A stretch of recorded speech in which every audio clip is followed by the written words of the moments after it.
Welcome back to the Goonerverse, everyone. Sheroy and we've been away for 2 weeks. I've been away for a week, but the podcast has been away for 2 weeks. We're back to talk about a lot of things. A lot of things, Sheroy. The usual media rage baiting, thoughts post Leverkusen, Thierry Henry, the king defending his club and his kingdom, transfer links, Livramento, Tonali, Gordon, and what is potentially a title semi-deciding weekend. And it didn't really dawn on me until I was on Loose Cannons and really looking at it thinking, this could be huge. So we've got a lot to get into, my friend. How are you? I've missed you. I'm good, man. I'm good. I mean, I did miss you. Don't get me wrong. Obviously, I did, but it was nice filling in for you on Loose Cannons. And Yes. I know you're a fan of Friends, right? So for anyone that doesn't know, the episode before last on Loose Cannons that James was on from South Africa, I had been lined up to do it, and then at the last minute, Turkish sends me a voice note and says, "Oh, by the way, bro, James's internet's cool, so like safe in it." And do you remember that episode of Friends where Ross is getting ready to take Rachel to the prom, but then last minute he comes down, he's ready in his tux, and he's at the stairs, and his dad's recording. And last minute, Rachel's date turns up, and it's like, all right, cool. That was me. That was me on that Sunday night, bro. No, if anyone's watching this and can edit that, not Sheroy in the tux with the flowers at the top of the stairs. That was me, bro. And the big Jericho, that was me. That was me that night. Like I went to the gym early, I got back, and then I got that voice note from Turkish. I was like, oh, okay, all right, cool, no problem. And Oh, I just watched no. it like a punter on the Monday morning. But yeah, I'm good, bro. I'm good. How was South Africa? Crying. How was Crying on Cape the Town? How Monday. was Cape Town? Don't worry about me being Ross, bro. I'm seeing you sitting there with that Love Island tan. Tell me about Cape Town. Oh, bless your heart. I'm glad you noticed, even though I asked you if you noticed. Um, Cape Town was great, man. It was more Stellenbosch, I have to be honest. I'd been to Cape Town before. The wedding was in Stellenbosch. We did things like the wine tour and just chilled. I have to be honest, chilled. Because I'd been before. I didn't have this great rush to do, Table Mountain, a lot of the amazing things you can do there. But it was great. I was just mega chilled out. Weather was great. Ate brilliant food. Um, and everything's like so reasonably affordable there. It's just a great place to go. I couldn't recommend it more. Everyone get to Cape Town. And do you know what I did when I was in Cape Town? Do you know what I did when I was in Cape Town? Tell me, James. Go on. I used NordVPN. There we go. There we go. I genuinely did. And guess what? This is so shameless. I used it on the plane on my flight back when I saw that Tottenham were 5-1 down. Bro, if you saw it at 5-1, I saw it when it went 1, 2, 3, 4. I was losing my mind, bro. So I mean, NordVPN is definitely being used for good reason. I was so sleep deprived. I got on the plane. I actually got bumped to the other flight. They overbooked it and then whatever. So I was on the plane. I thought, is NordVPN going to work on the plane? It works on the plane.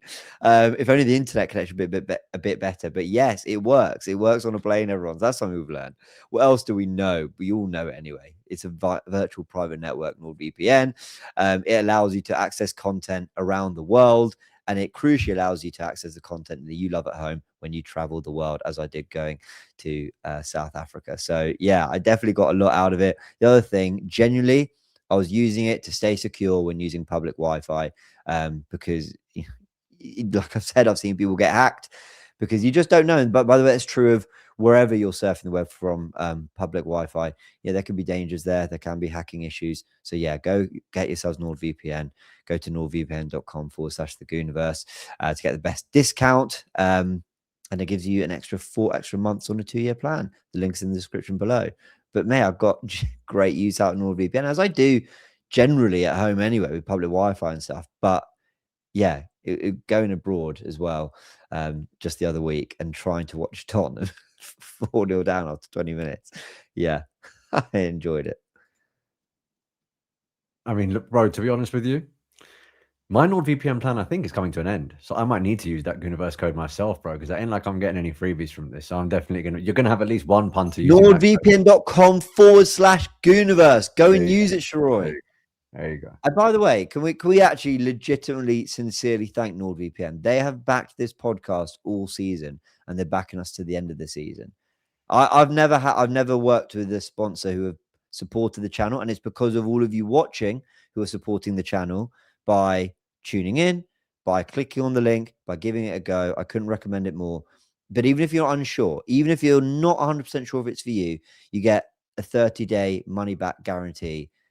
So just give it a go. Even if you're thinking, I'm not sure if it's for me, I'm not sure if I'm going to quite understand the benefits of it till I use it. But you know what? We love the Goonerverse and we have big plans for it. We would just this podcast talk about the big plans for what we want to do next season to make it even better, even more interactive, bring it live for people so you can all be a part of this as well. Who knows? Maybe call-ins, maybe all that can come. So, but that only comes if, we have the support of NordVPN and all of you. So big thanks to all of you. All right. Shall we talk football? Let's get into the football, man. It's been 2 weeks. Let's go. Okay. I'll tell you what I'm going to ask you, Sheroy. Obviously, I want your thoughts on Leverkusen, but I want to ask you this first. I was on the different knock, TDK Plus. I was cheating on you again. And I was almost delirious on the show. And I think part of it's because I had some weird jet lag despite only being 2 hours ahead in South Africa. And I think I was just tired from all the traveling and whatnot. Maybe a bit of sunstroke in there. But honestly, if you watch it, I was absolutely delirious on that whole hour chat with Alex. And I think my kind of message was, if our rivals are getting battered on a regular basis, all of them are having stinky, stinky results on a regular basis. And my team could, they won't, but could win a quadruple. And what I mean by that is we're fighting on all 4 fronts. We're in a cup final next week. I just don't have any more room to complain. I know in a week I might not feel the same. And I'll release the Arteta should do this, a letter to Arteta, this, that. I know, I understand the hypocrisy. I'm just tired. He's not going to change. Arsenal aren't going to change. But I keep saying, I said on Loose Cannons, and I said this to Alex, if you had a red button, the change button, the do everything we think Arteta should do button, would you press it? Let me ask you, Sheroy, would you press it? No, how can you now? Exactly. Neither would I. So what's the point me complaining? The thing is, there's a lot of complaining going on about change, wholesale change, right? The conversation, I think, could be slightly more nuanced than that, bro, because even within this system, even with the way that we're playing, even with the style of play, there are things in game that we could so obviously do better as individuals when we're talking about the players. And how many, I was thinking about this morning. How many post-match pressers this calendar year have you heard Mikel Arteta come out, whether it's a win, whether it's a draw? I think it's been almost every week where he says, there are certain basic elements that we do need to do better and we're going to go and work on it now. But I'm hearing that once, twice, sometimes thrice a week. And there comes a point where it's like, well, the basics do need to get a bit better, right? Now, that's not even, I know that might sound like me complaining, but that isn't quite me complaining, but that is just me being quietly concerned. Only because, yes, we are fighting on all 4 fronts. I get that. But I was at a sports bar in Bank called Goldwood last night watching all of the games because I couldn't get home in time from work, right? Bloody 5:45 kickoff. I had to find somewhere in town to watch it. And one of the things about a place like that, there was a guy called Alex who came up to me and said he loved the pod, by the way. So I'll give Alex a shout out. Not your side piece, Alex. It's a different Alex. But one of the things about that place is you've got screens everywhere showing all the games. Now. You've got screens everywhere showing all the games, right? We play first, and I watch that game. I look at the style of play. I look at how we're sort of within ourselves. We get the draw at the end or whatever. But then I'm sat there and I'm watching Madrid on one screen. I'm watching Bordeaux on another. I'm watching Chelsea, PSG. I remember what I was watching of Bayern the night before, and I'm looking at all of that, and I'm saying, well, this is the level of attacking prowess that ultimately you're not going to have to match their attacking level, but you're certainly going to have to be able to carry threat against them and overcome that when you do play them, right? So that's why I do want to see, and I think we can, if we do improve on the basics within the way in which we play currently, right? And that's the main sort of area that I'm focusing on. If I'm looking at it domestically, everything that we've been doing all year, we've been saying this pretty much since game week 1 in terms of, yeah, look, we're getting the results. This didn't look that great, but now, bro, we're what, 7-8 games out from the end of the season, and that's why you don't hit the red button, because whatever we're doing domestically, it's absolutely working. Do you remember your video, the video that you put out about why we're best suited to win the I think you called it like we're going to win the Champions League or something, that sort of tongue in cheek, right? But It was about how we're suited in Europe. And you went through all of those things. And you asked me what I thought about that on the pod. And I said, bro, I agree with everything up until you get to the knockout stages. And then there's just a certain level of elite quality that you can't legislate for. And I was watching all of that around me at Goldwood Sports Bar, and I thought, that's that level of elite quality. When you're sat there, you're watching Gnabry, Elise, Musiala. When you're sat there and you're watching like Valverde banging in goals like the ones he was banging in. Do you know what I mean? When you're looking at like Kvaratskhelia, bro, you're looking at Vitinha, you're looking at Dembele, and you're looking at not just the rep and the name of the player, you're looking at the individual quality that they have. And then you look at them as a unit and you think, okay, we're going to have to deal with that at some point. So that's all to say. It's not quite complaining. It's just, I do think we need to up it a bit. And it's just that ultimate bit of reservation and worry in Europe. But domestically, I feel quite comfortable. Oh, 100%, man. Like, I don't think we have anyone in our team that scores the goals Valverde scored. I don't think we have that kind of finisher, or at least we don't platform that type of finisher. Because I think maybe Eze's got that in him. Saka and Trossard are good finishers. Martinelli can pull out a big goal, but we don't play to get them into those positions. So basically, I don't think they'll score those kind of goals.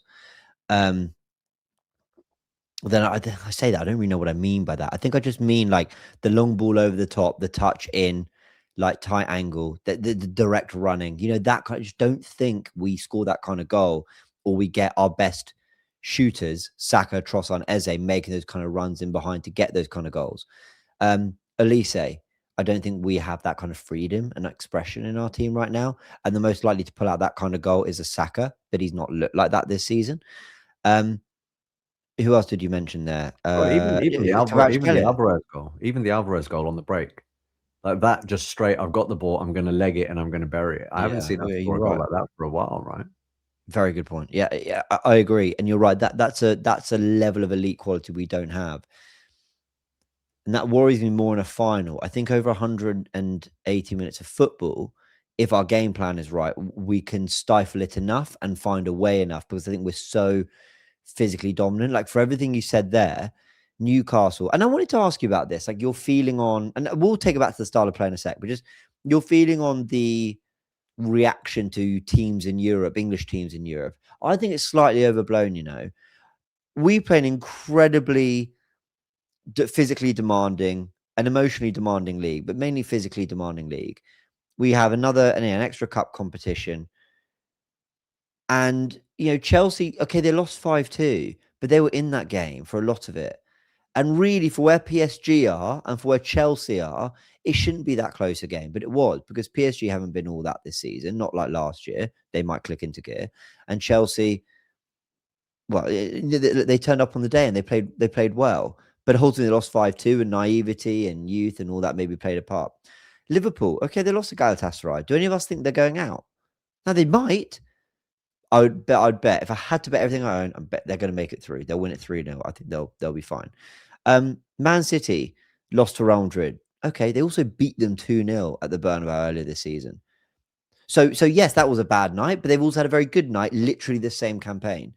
Arsenal, I would back us to beat Leverkusen. We might not. I also think we could easily go 120 minutes 0-0 and go out on penalties. That would be very Arsenal. But I'm backing us to go through. Did I mention Newcastle? Sorry. No, I haven't mentioned Newcastle.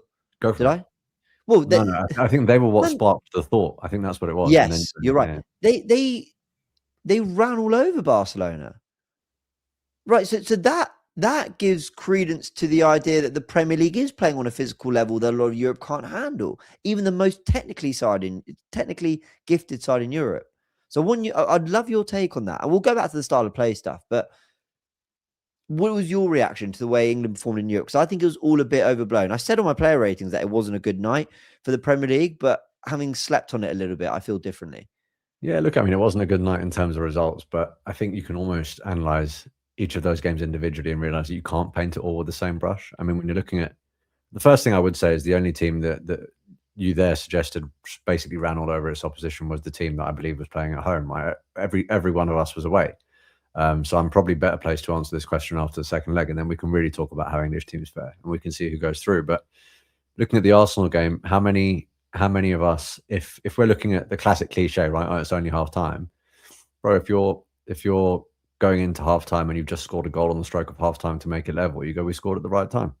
and you're looking at it with a sense of optimism, right? And now we look at it knowing that we're bringing them back to the Emirates. I think all in all, when you're looking at the result, decent night. It's just how often are we looking at the result and saying, yeah, it's good enough, but it leaves something to be desired for the performance. Liverpool, I don't know how that ended 1-0. That should have been about 6-4. I was watching that thinking, how are these guys not putting the ball in the back of the net? Both teams, by the way. Right? There's no way that stays 1-0. And ultimately, look, Liverpool didn't really get played off the park. It was a very open-ended game. I know what you're saying about the physicality, but I think for everything that people criticize Arsenal for, I think Liverpool could have used a bit of that at Galatasaray to just sort of shut up shop and try and control it a bit more, right? It's the grass is always greener. Everyone always wants what they don't have. If you speak to Liverpool fans about that game, yes, they'll talk about their finishing, but they'll also really talk about the lack of control and the fact that it was just too easy for Galatasaray to get chances against them. Whereas you look at the people that criticize Arsenal, bro, outside of that, like 10 seconds at the start of the second half when they hit us and then they eventually scored from the corner, what did they create, man? What did they do? Not a lot of teams can shut up shop like that. I think if you look at Matisse's reaction and a lot of Chelsea fans when it comes to Chelsea, they're talking about playing out from the back and they're talking about choosing a style of player in their 11 to go and take it to PSG and look attractive. But where did that get them? I think they could use an element of control and an element of tactical nous that Arsenal have and that sort of fortitude. And the same can be said against City. I know what you said about City in terms of, look, they did just beat them. But how often do we say, yeah, but the league phase is just the league phase? The knockout phase is when people really step up, right? And that's what a lot of people said about when we beat Bayern too. Don't forget we didn't have, or they didn't have Musiala that day. I don't even think they had Diaz that day, right? So they're a very different force now. This is when it really counts. Going through all of that, looking at all of those results, bad day for the Premier League or not, my takeaway was, out of all of those results, we got the best one for me. I'm the most confident, and I'm the most confident that we're going to go through. And the reason that we got that result is ultimately because of everything that we get criticised for, and that's what I struggle to come to terms with, man. 100%. And Sheroy, I think I can say this quite unequivocally, right? I'm sure I know there's context. I know that things change, and I might not stand by this in a few months' time. I think, and this will be really tested in the coming weeks, especially if Arsenal continue to have bad results and play poorly, and the performances catch up with us and all that. Cool. I think I'm done with really complaining about the style of play. Because how many times can I say I don't like it? And for those who are still confused about where I stand with it, well, let me tell you this. If we don't win the Premier League, look, the others, let's see, the Premier League from the position we've been in, if we don't win the Premier League, obviously if we win everything else, then this changes. That's what I mean by context. But I will want the manager gone. I will, or let's phrase it differently. I will want to change. I'll say thank you so much. You've made us competitive. You stopped us being a laughing stock. We are back at the top table, at least in the conversations. But now we need an Enrique or someone else to take us over the line. Now, the context is, what if there's no good manager? But then some will go, well, is Fabregas proven? I'd roll the dice on Fabregas. I don't know. We have to see at the time. But my point is, I'm now in just this mode. Sit back and let's see. And let's enjoy the ride. Because how many times can I make a video saying, Mikel, please do this? Tactics that might unlock Arsenal. Ideas this. Now, I don't do them thinking that Arsenal are going to watch it. I do it to vent my frustration. There's only so many times I can be frustrated. And there's only so much frustration I can have at drawing 1-1 against Leverkusen, who themselves didn't do that much in the game, who, yes, we don't create a lot of chances, but Timber and Martinelli probably still should have scored. And then I see Tottenham and Chelsea and Man City and Liverpool disgrace themselves in Europe and disgrace themselves in the league. I mean, our 2-2 at Wolves, which was a horrible result, has aged better because Villa and Liverpool got spanked there. It's, you know what I mean? It's like there's only so much I can do and say. And I'm sure I might regret this in a few weeks. There's every chance. But it's just how I feel right now. Bro, you might remember I got there a while ago. I said, why do we even talk about the style of play now? Just accept it. Accept that if we're going to win the league, it's going to be this way, and it's going to be unlike anything we've seen in recent years in terms of teams that win the league, right? I honestly don't think I've mentioned, I might be wrong, I don't think I've mentioned the style of play since City came to the Emirates. I honestly don't. I think you might be right, yeah. I think since that point, I've mentioned individual errors and misplaced passes and sort of losing our heads a bit and things that frustrate me about playing within ourselves. I haven't really mentioned the style of play because it is what it is, and ultimately it's working. And there'll be so many people in the comments going, "Look, you guys are sitting here talking about it on a pod like everyone else is, and you're sort of bringing the argument to the forefront. Do you think that's beneficial in terms of putting that out there?" But it is a valid talking point, not just amongst people like on YouTube. You've got ex pundits, you've got current players, you've got everyone talking about it, right? I mean, you've got Leverkusen tweeting about it before the game, saying things like "no corners allowed," and when they score the corner, they said, "We just scored an Arsenal against Arsenal." Like it is everywhere, and it's at the tip of everyone's tongue because I don't think people would be talking about it if it didn't look like it was going to win the Premier League, but it does, and that's why everyone's talking about it. I am there, and I am in sit back and watch mode, and a lot of that the ups and downs, they haven't really stopped, bro. They haven't really stopped. I mean, you weren't on the Loose Cannons pod that incredible game week when Forest got the point, Yeah. and we managed to scrape the win, right? But that was a real up, and no one that night, and no one on any post match was really talking about the performance because we didn't want to, we didn't need to. What mattered was that the opponent dropped points and we didn't, and that's the focus on the league. That's why I don't talk about the style of play. What I do talk about is the quality, particularly in Europe, and I don't need to rehash what I said at the beginning, but that I think is a conversation that we may well be having in a few weeks' time. I agree. There are people talking about it though. Pundits I expect better of from what they've achieved in the game, but we understand what the game is now. We understand what. I always try and I don't know why. Actually, I do know why. When I'm talking about pundits like Gary Neville, Jamie Carragher, I'm going to mention John Obi Mikel now. I'm going to mention Peter Schmeichel. When I talk about pundits and their either what I call rage baiting or their poor opinions or whatever, I always feel the need to try approach it really respectfully. And I see people in the comments get annoyed at me, like James, like, are you worried because you might work with them, or are you worried because I don't know, like they think I'm worried about calling it out? And the answer is, yeah, I am. I am a bit worried about calling it out because they've played the game. You know, I have to acknowledge that they've got insight on the game and the sport that I will never ever have. But I cannot fathom the idea that John Obi Mikel actually believes what he's saying. Now, for anyone who's missed it, he was on TalkSport at Cheltenham chatting to oh my god, Jim White. That's it, Jim White, Gabby Bonahor, and I think maybe Alex Crook. And he was saying, you basically, if Arsenal win the league, I won't recognise them as champions. They're cheats.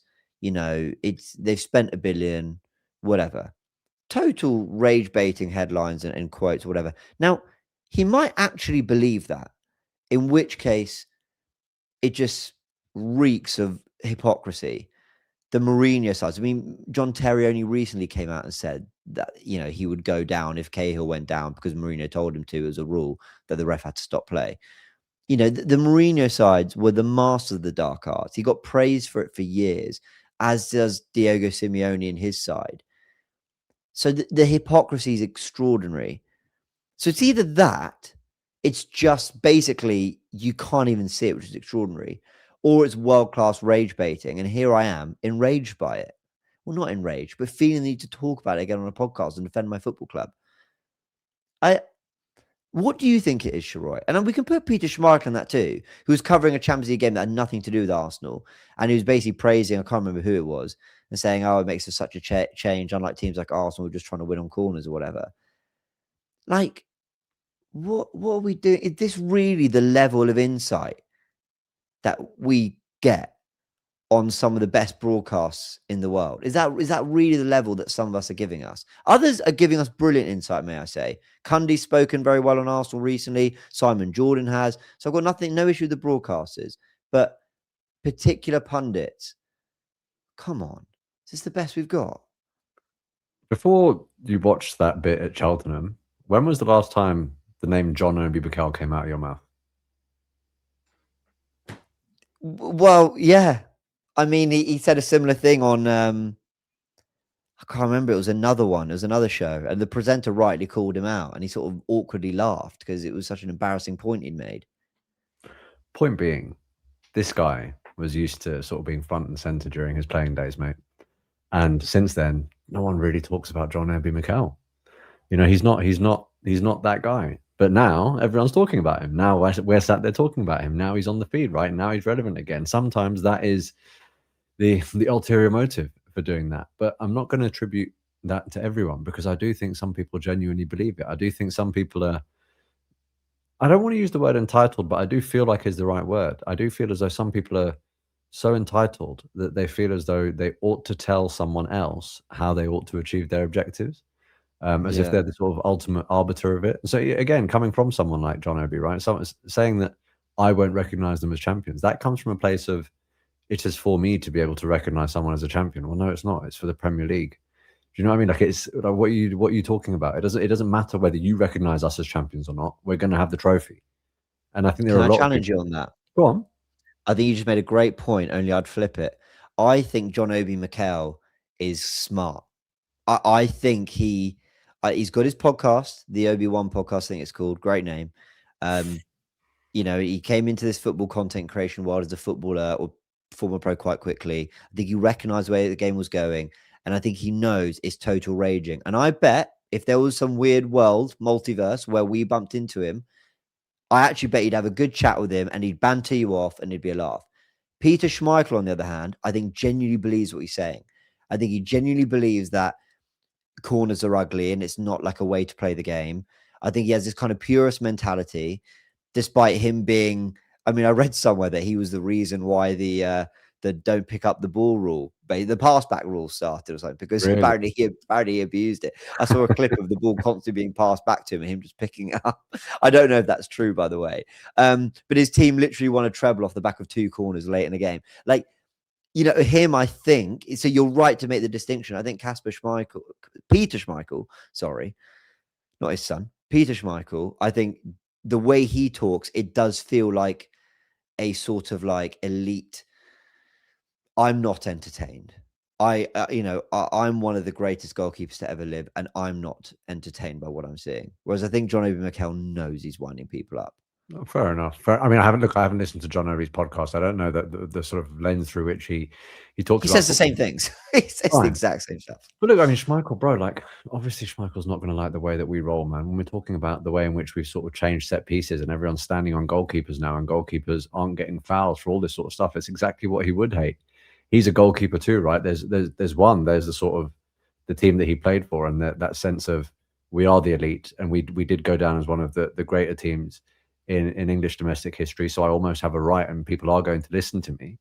And I actually think there are a lot of people that have that sort of, people are going to listen to me because of what I've achieved in the game, and that sort of feeds into the entitlement. But I mean, I don't know if you want to go into it now, but again, Thierry Henry is one of those guys where he has achieved so much in the game that people listen to him, but particularly when he talks about Arsenal. I remember Gabby Jesus talking about, I think he was talking to Thierry actually after a Champions League game. I think it was on CBS. He was like, I'm not entirely sure Thierry understands the weight of what he says and how it sort of reverberates through the Arsenal world. So it's nice to hear him saying something nice. And I thought the way that he analysed the way Arsenal play, but quite logically, and looking at how the game's moved on, comparing current teams to teams of the past and stuff, and his eventual conclusion, which we'll probably deal with too.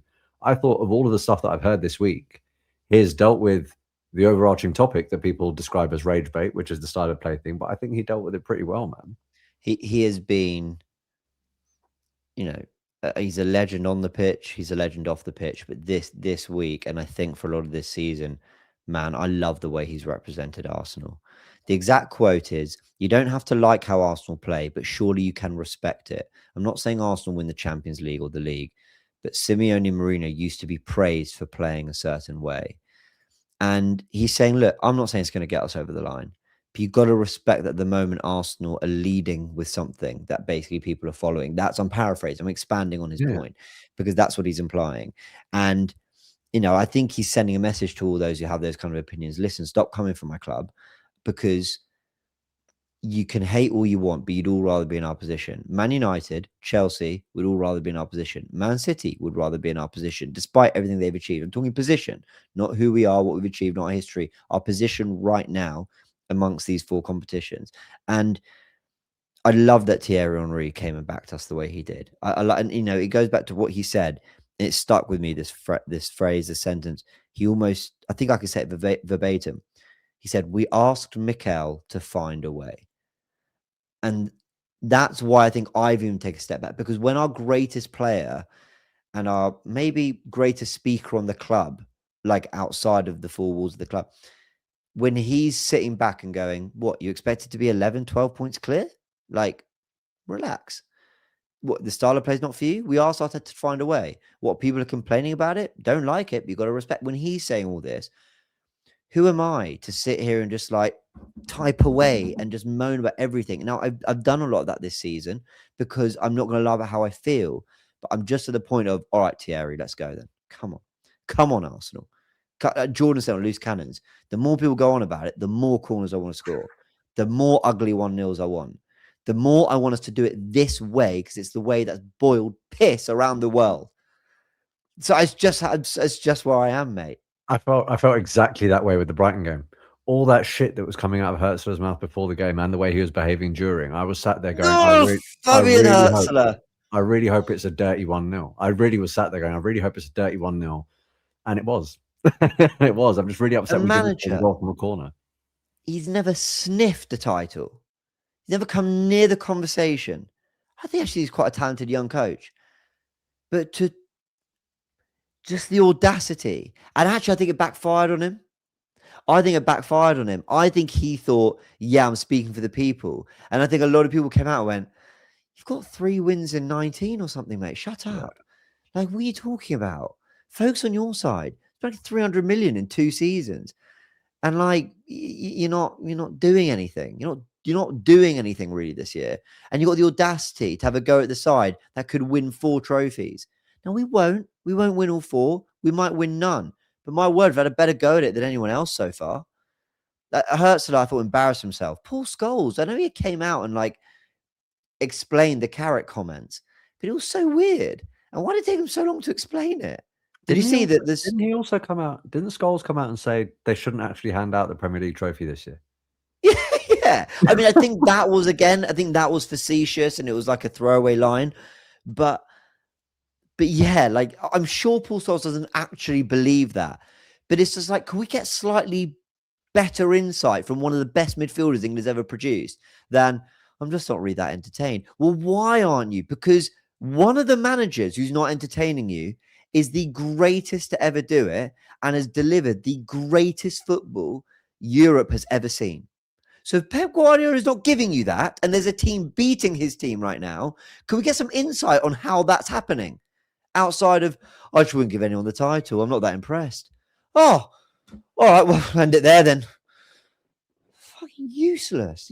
That's why I brought up Thierry, because I don't. There's a 10-minute segment.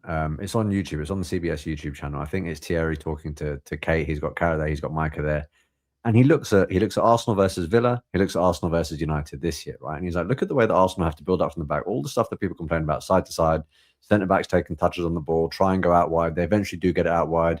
Little sniff of a run, but looks like they might lose the ball. Come back, reset. And it's because they're afraid of being hit on the counter because there's no space in the middle. And he goes, now I'm going to show you basically the equivalent sort of setup, but from the Fabregas and Costa era, for example, or the Hazard era. And he caveats it by saying, I know it's Hazard, right? Bro, look at the amount of space on the pitch in all of those games, week in, week out in that era. And the way that you simply had the space to look up and ping the ball around. My point here is, people might disagree with me. If you gave Martin Odegaard that kind of space in the middle of the park, if you gave Eze that kind of space in the middle of the park, if you gave Zubi that kind of space in the middle of the park, if you gave Marino that kind of space in the middle of the park, if you gave any of our central midfielders that kind of space that they could have had that many years ago, they'd look bloody brilliant, bro. They'd look absolutely brilliant, and they would be able to just ping it forward because they do have that level of quality. That's just not what the game is in 2026, which is why Mikel Arteta then has to find a way. One of the reasons why I really liked what Thierry Henry said, though, and I think it's one, I can't remember whether I saw this as a comment or whether it was a conversation I was having, but I think it's one of the reasons why Arsenal fans and maybe the football world are actually even more excited about Max Darman than we otherwise would be, is in all this world of systems, in all this world of there's not enough space, in all this world of you can't take a risk with losing the ball, there's just this kid that with both feet looks like the ball is glued to his feet and manages to find a way straight through that central area that we simply do not attack. And whether he picks up the ball deep and drives, or whether he gets it on the edge of the box, or whether he gets it on the flanks, he's got one thing on his mind, and it's to get his opponent on the back foot. And the last thing that Thierry Henry said is, ultimately, in this day and age, in this kind of football, I want to know who's going to be the kid that doesn't listen to his teacher. I want to know who the next Hazard's going to be. I want the guy who's going to go, sorry, coach, no, this is how it's going to have to happen for us to break through, because it's not happening with all this system stuff. Those are the moments. And that's what I really liked, because he acknowledges that, yes, we've asked Mikel to find a way. He acknowledges that it's been incredible to just get to where we are. And what you were saying, right, about ultimately doing something that now other people are following. But he still absolutely understands, like I think a lot of Arsenal fans do, he does understand that there is certainly still room for at least one of those kind of players. And it's not just that there's room, it's that we think at some point, maybe this season, is actually going to be a necessity to get one, if not more, of these over the line. 100%, mate. And again, no one mistake what I've been saying as me being happy with what I'm seeing. Don't do that. I can list right now, probably off the top of my head, 8 things I'd like Arteta to do differently with his team. That's crazy. We're going for I could list 8. Go on. Good. I'd like Timber not in the half space. I'd like Ben White starting more at right back so he can overlap. I'd like one of Rice or Mendy sitting so the other can bomb forward a little bit more. At the moment, they're alternating positions too much. I'd like Eze more in the left 8 rather than the right 8. I'd like Saka more in the right pocket than on the touchline. I'd like Eze starting on the left so we could give, and I just mentioned left 8, so he could drift into the left 8, or he could just be a left winger who's taking on teams a little bit more. So that's kind of the same point. I'd like Havertz to be starting with Gyökeres a little bit more so he can see if he can play off him a little bit more. I'd like to see Odegaard, when he comes back into the team, actually sitting in the 10 space. There's just like, I'd like Saliba and there's a 9th. I'd like Saliba and Gabriel not pulling wide in build up and covering so much, doing so much one-to-one defending wide. I'd like what we did a few years ago when Zinchenko inverted. Gabriel left, Saliba central, White or Timber tucked in, but then when they're supporting going on the overlap, there are so many different things I'd like us to do. I'd like us to push the ball centrally more, even if we're going to lose it. Like there's so many things. There's so many things I'd like us to do differently. But like, what's the point? Me in this leather gaming chair in my bedroom, moaning even more about those things. I've just said, you got it out of me. There you go. I've moaned again, but I don't. You also acknowledged at the beginning of the pod that, I mean, what you just described is the equivalent of pressing that red button you were talking about at the beginning. But at the beginning, you did say, look, I mean, I know what the red button does, but because of where we are right now, I ain't pressing it, bro. I'm not.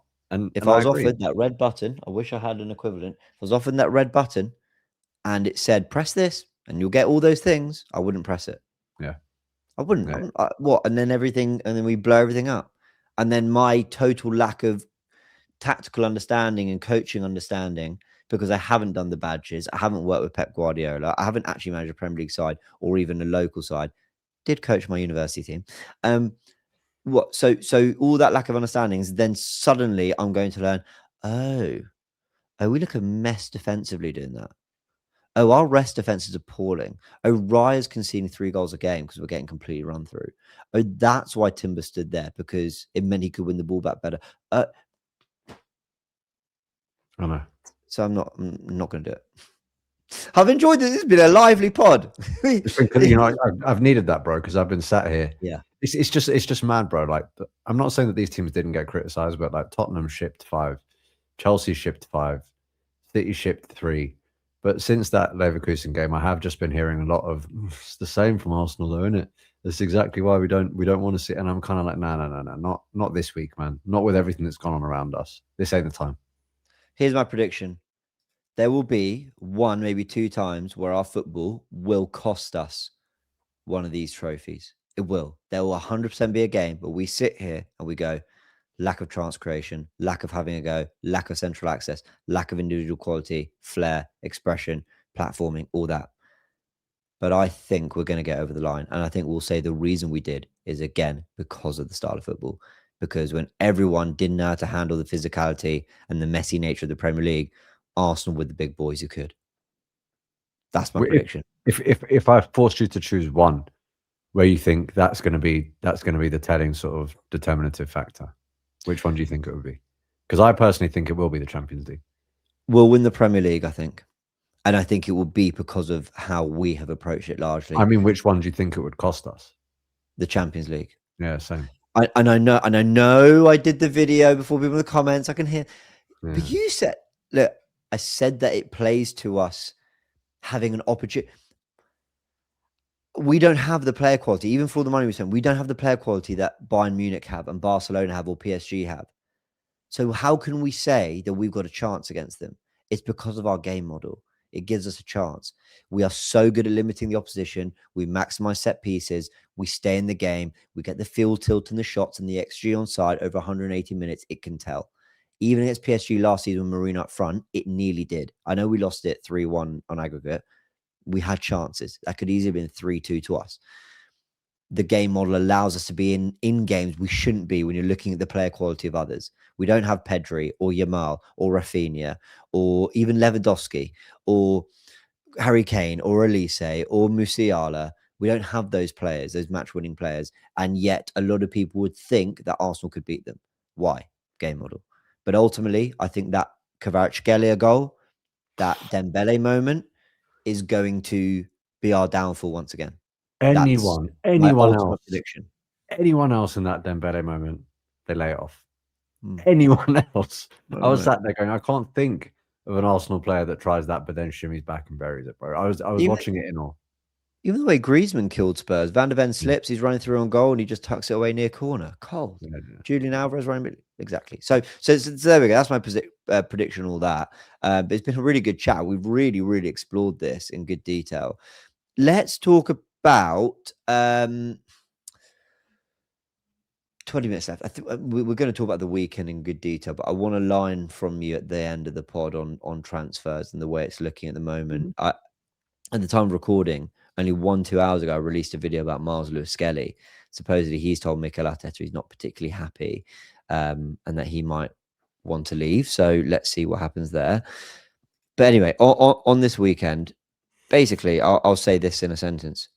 If Arsenal win, they go 10 points clear of Man City, who will have 2 games in hand. But they go immediately to West Ham, so that's big scoreboard pressure. They then go away to Chelsea in their following Premier League game after that.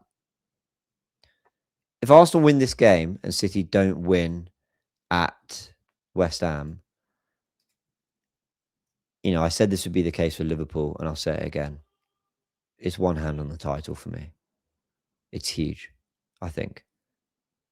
So you're saying one hand on the title.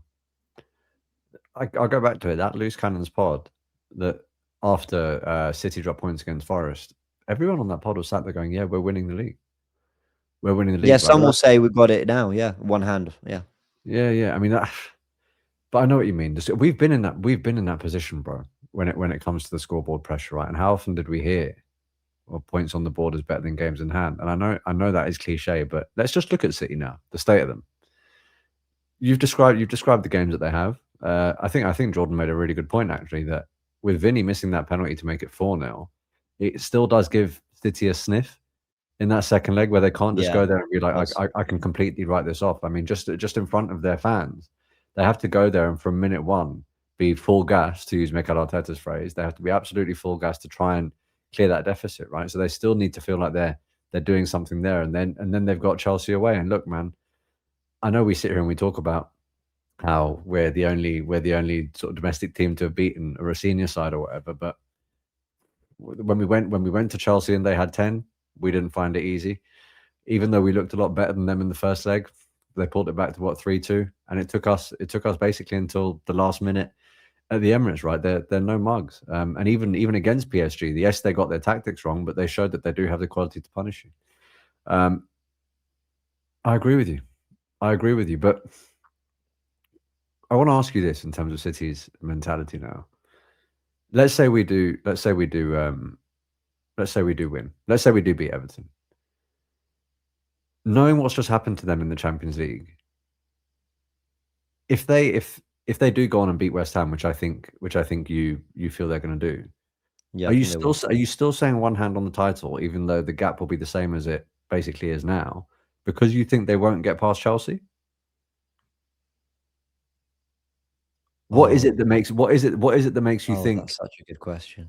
Like, what is it that makes you think this is one hand on the title? But like, ultimately, it's not a guarantee that we beat Everton, by the way, even though we should. But let's say we beat them. But then let's say City are a bit scarred. They do go beat West Ham. Why is that? Why is it then one hand on the title if we've beaten Everton? Okay, it's a good question. I think because I'm not looking at it so much as like, well, you know, the same could happen a few weeks later, and then we're in the same position. I think I'm looking more at as I just don't. I just don't know a team. I've never seen a team, no matter how low the title winning points have been over the years and how many different sides have won it. I don't think I've ever seen a team that can basically do the equivalent of drawing at home to Forest. Then you beat Newcastle, good result. Then you get battered by Real Madrid. Then you draw or lose away at a side in a relegation battle and think they're going to win the league. It just, if it were anyone but the name Manchester City, we'd be saying, no way. If Arsenal did that, if Liverpool did that, if United did that, if Tottenham did that, if Chelsea did that, they'd be immediately written off. But there's something about Pep and City that kind of keeps us like, but don't write them off, but don't write them off. But let's start judging what we're seeing. Real Madrid had players missing and they got battered. And they started quite lively, City. Doggy had shots, they looked quite lively. Conceded 3 really not cheap goals. They were brilliant finishes by Valverde, well executed, but it just should never have happened. And I think it's because it's not just the point gap and the pressure. I don't know. It's chalking off another game. It's extending the lead on a weekend when we shouldn't have really. They should beat West Ham. And it's another bad result in a flurry of them. They then follow that up with a game against Real Madrid. They've then got the cup final. They've then got whatever's to come after. You know, Chelsea away and other difficult games. Have you heard their potential run? It's horrible, man. It's it's absolutely like if I looked at us having that run, I'd just be sat there. I'd be like, oh my god, I wouldn't even be looking forward to it. I honestly wouldn't be looking forward to watching them all. It was slightly with the caveat that if they beat Real Madrid, they'd have Bayern Munich. That's when it looked horrible. Yeah, so their run at the moment is Newcastle away, they won. Real Madrid away, they lost, got battered. West Ham away, then they got Real Madrid at home. Then they've got Arsenal in the cup. Yeah. Then they've got Liverpool in the quarterfinals of the FA Cup. Then Chelsea. Then Chelsea in the Premier League. So if they fail to win on the weekend, it's 2 days short of a whole month before their next Premier League game. So that's the other reason they got to sit on that for so long. Who knows? Maybe they're out the FA Cup by then. Maybe the Champions League. Who knows? Then at some point, Bayern Munich comes around. Then they host Arsenal again before going away to Burnley and away to Everton. They're not going to see Bayern Munich. No, I don't. Well, but Real Madrid have been messy. It wouldn't surprise me if they found 3 goals. I actually do think that tie is alive. But I mean, like I said, but then after Chelsea and Bayern Munich are in the middle of all that, they host us, but then they've got to go to Burnley. Okay, not easy. The point is it's an away game. And then Everton away. I mean, I'm worried about Everton at home this weekend. So I don't know if I've answered your question, but it just feels like, wow, this is the winnable one. And if you have a bad result this weekend, how can I possibly not be confident that there's going to be more slip-ups to come for you guys? And then you slipped up a Leeds.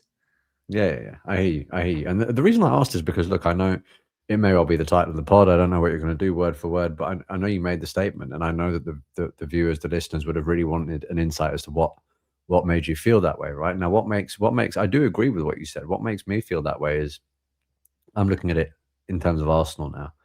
Bro, after that Wolves game and looking at all the fixtures that came before it that we dropped points in with the performances that we weren't quite too happy about, I don't need to repeat all of those fixtures. But fuck me, that's some reaction then, isn't it? If you've then gone and battered Tottenham, if you've then had to go and graft against Chelsea but grind out the win, if you've then gone and got that Champions League result, but then you've also got Everton, who are quite a defensively resolute side that come to you as well, and you go and get that win too. And even though you don't look great, you still get through in the FA Cup. Not only do you keep ticking it along, bro, it's win, win, win, win, and the Champions League result is one you can stomach. That is reaction. That's when everyone's saying, is the bottle coming? Are you about to wobble? Everything that we were saying about City's mentality and the fluctuation of performance, I think it says exactly the same about Arsenal in terms of the mentality, but the lack thereof when you're talking about fluctuation, and just a good enough base level for me to have that that quiet confidence that ultimately over the course of the rest of this season and this running, the boys are going to do it. And that's why I am kind of looking at this Everton game. Where is it? Saturday, 5:30, right? And we play before them, as you say. 10 points is 10 points, regardless of how many games in hand there are, man. When you're talking about 10 points and there's less than 10 games left, I don't care. I don't care how mentally resilient you think you are, bro. Let's not forget this is a Man City side where Bernardo Silva came out publicly and said, "Look, man, if we didn't beat Liverpool, I think mentally we would have thought it was done." This is a Man City side that ultimately, when they conceded that goal against Forest, but then they had the one cleared off the line, their players fell to their knees, bro, because they knew what it meant. Yeah, let's not pretend that these guys are ice cold and just shrug everything off and they carry on like machines. They feel it, bro, and they're thinking about it too. And that's why I agree with you about the 10 points. I think, and I might be wrong, I think if they lost to Liverpool, I'm just going back, right? So let me count the Premier games. 1, 2, 3, 4. All right. So Liverpool away was 5 Premier League games ago. So if I'm not mistaken, we would have been 9 points ahead of them. If they lost that game, we'd have been 9 points ahead of them with 14 to play. Would you rather be 6 points ahead? Because let's assume they win their game in hand. Would you rather be 6 points ahead with 7, 8 games to play, or 9 points ahead with 14?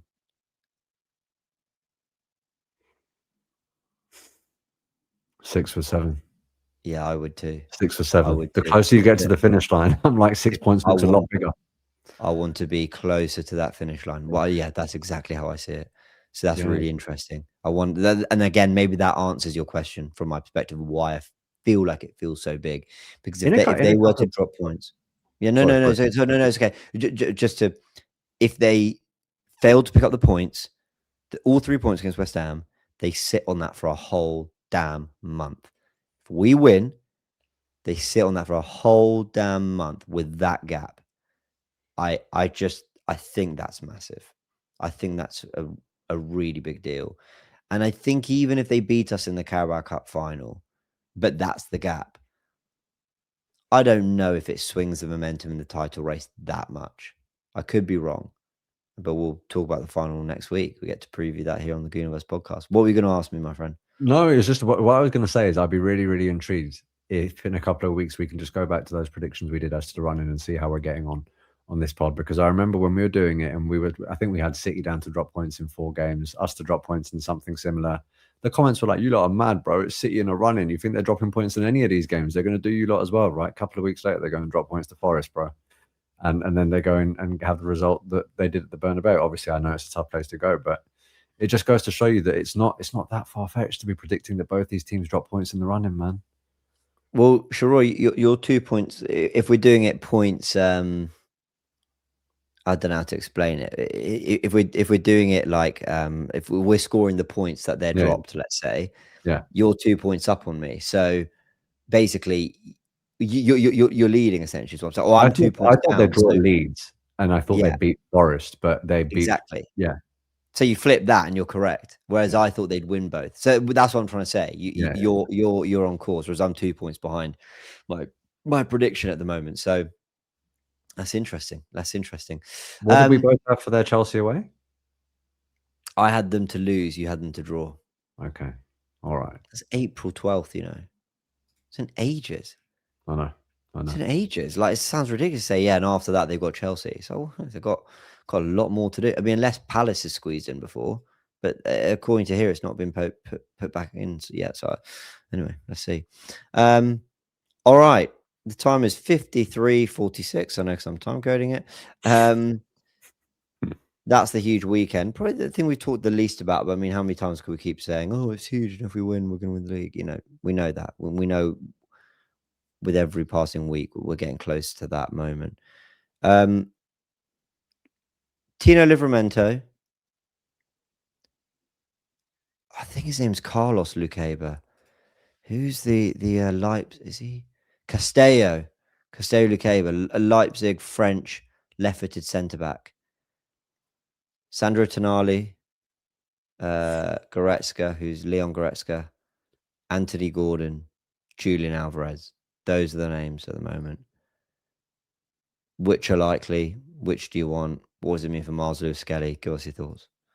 Of all the names that you mentioned, bro, the ones that I go, ooh, it's Tonali and it's Alvarez. I know that there's a lot of talk about defenders and fullbacks and what we're going to do and fitness concerns and whether there's room or whatever. But look, we talk about Rice and Zubi's minutes all the time. We talk about how we don't want Kai in there. We talk about how we don't want Marino in there. We talk about how Norgard probably should have the minutes, but he's not trusted. We talk about how we haven't quite replaced Jorginho. And we know our good mate Paul Scholes loves Tonali as well, don't we? So it'd be wonderful to see him in an Arsenal shirt and to see. And he's a brilliant pundit who I think we should really listen to. Absolutely, absolutely. Seems like a wonderful man on and off the pitch. And he's got a really enthralling voice as well. Good old Paul. Always has me at the edge of my seat the way he speaks. Yeah, look, I mean, I'm talking about him, but you're going on the overlap anytime soon. No, I mean, come on, man. Come on. I'm lucky to be on YouTube at all, let alone something like the overlap, bro. I don't know why. I've never been invited on, but I don't think I could accept it. I've been so critical of his punditry. I couldn't look him in the eye. I'd bottle it. Like, for everything I'm saying, I know I'm doing it from, behind my own thumbnail. I'd bottle it if I met him. I would make you double down if you went. I'd make you go there and own it. Oh, I'd give him my thoughts. I'd give him my honest opinion, but I'd be way more respectful than I have been here, saying, "Is that the best insight you can give us?" But I would love to see you say that to his face, though. That would be television, bro. That would be TV. Like, Paul, is that really the best you can give us, mate? Like, really? Is that the best insight you've got? Is it because you now have a podcast? Just to see how he reacts. I can't remember. Adam McCullough. Oh, Adam McCullough did a brilliant job of. It was after the Sandro Martinez stuff with Paul Scholes, and he brilliantly, but respectfully went, "Come on, like what Well, he asked him. He asked him a rhetorical question. He said, "Do you not think you're being disrespectful?" He put it on him quite well. I rated that highly. Yeah, McCullough's brilliant. Check him out on the club. I think I'm joining them next week actually for the Leverkusen game. Funny enough. Who do you want of those two? Or which two do you want out of that list? Or which do you think? All right, hold on. Let me rephrase. Which two do you think are the most important for our squad balance? What, signings? Yeah, the list that you read out to me.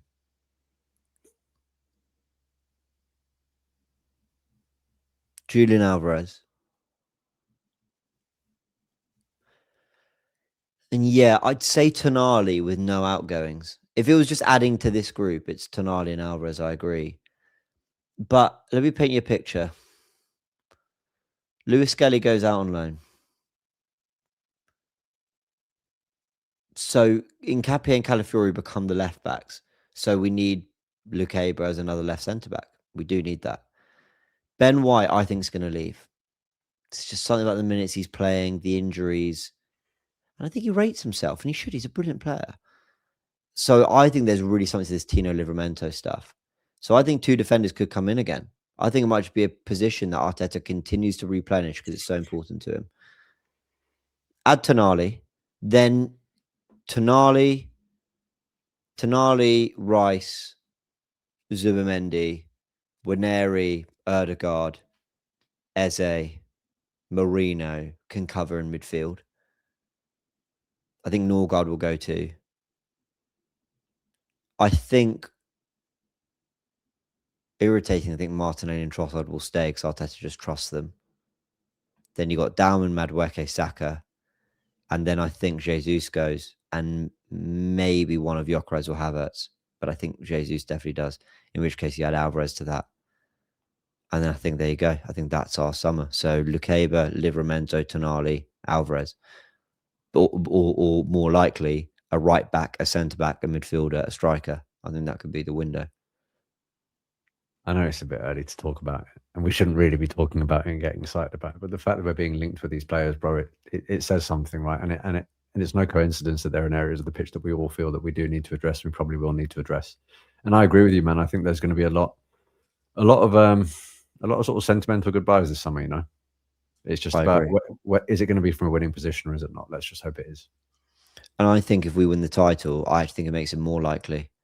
I think there'll be that feeling from even the younger players like Lewis Skelly who go, cool, I can do a year on loan because, I've won it. I've tasted that. I've won the league with my home club. But I really need my career to get going, and a loan will benefit me in the long term. Ben White, I think he'll say it's been a hell of a journey from the summer of 2021, I think. What was that? That's 5 good years. Thanks. I'm off to do something else now. And Livramento will give us something different. I'd love us to sign him despite the injury problems. Are you on signing players with injury problems like this, man? Because I've had this conversation with so many people, and it's sort of like when we talk about availability and we talk about fitness, I understand that there is a certain level of player where you almost think, well, he's so damn good that when he's fit, he is a game changer. But look at the way we talk about Calafiori this year, man, and how he's just not in the squad as often as we'd like. When I don't know if Livramento gets injured frequently, but when he does, they seem to be quite long layoffs. And that's just me watching it as a sort of someone that watches them on match of the day in general terms, unless they're playing us. But he doesn't seem available that much. Yeah. So this year he's had 3 big injuries and missed a combined. Why is my mental math so shocking? 24 plus 3, 27. Missed 27 games. Last season he was ill and only missed 1. Okay. The season before that, he missed 7. Yeah. Okay, so maybe it's no, maybe a bit more. Maybe 8. It's hit and miss. He's had a hamstring injury that's kept him out for over a month. He's had a couple knee injuries. He's had a cruciate ligament tear in 21-22. Yeah, he's had a few things. I'll risk it. Look at Reece James, had all sorts of injury problems, but now they're managing him nicely and he's doing brilliantly. And I don't think he has to play week in, week out. Timber is, so yeah. Yeah. All right. Well, we're going to leave it there, my friend. We've covered everything. Any final words? Anything else that you think needed to be said that we missed? Nothing at all, man. I missed you and I missed the community. I'm just glad to be back. Yeah, me too. Next week, John Obi Mikel, Paul Scholes, and Fabian Herzler will be joining us on the podcast, so look out for that. Yeah. And yeah, we'll be back next week to preview the cup final. Multiple huge weekends. That's come around quick, man. Has come around quick, hasn't it? I remember thinking mid-Feb, all right, we've got a little while till that one comes around. It's next week. Yeah. Love Sheroy, love to everyone. Hit the like and subscribe button. Remember that you can get involved in NordVPN by going to that link that you can see on screen, nordvpn.com/the Goonerverse. That gives you the best discount. When you go to that link, you get 4 extra months on a 2-year plan. Remember, there's a 30-day money-back guarantee. So if it's not for you, then that's fine. It's not for you. Get your money back. But trust me, it will be. All right, catch you on a bit.